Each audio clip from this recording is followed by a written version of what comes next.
Un nouveau projet de loi au Mali pour renforcer les pouvoirs du chef de la junte, le colonel Assimi Goïta. La nouvelle loi qui a été adoptée lors du Conseil des ministres du vendredi 5 février 2022 propose entre autres la suppression du poste de vice-président de la transition et l'augmentation du nombre de membres du Conseil national de transition.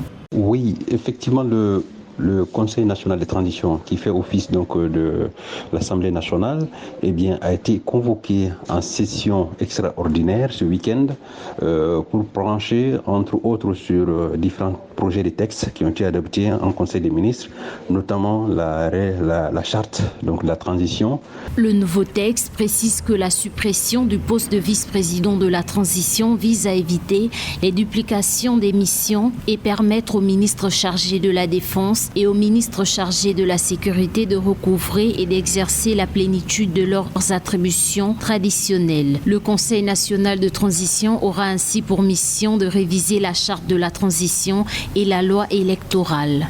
Donc, à la lumière de tous ces projets de textes qui doivent être étudiés pendant cette session extraordinaire du Conseil national de transition, il apparaît clairement qu'il ne s'agit pas d'une session convoquée uniquement pour attribuer les pouvoirs, des pouvoirs supplémentaires au président de la transition, à mon avis.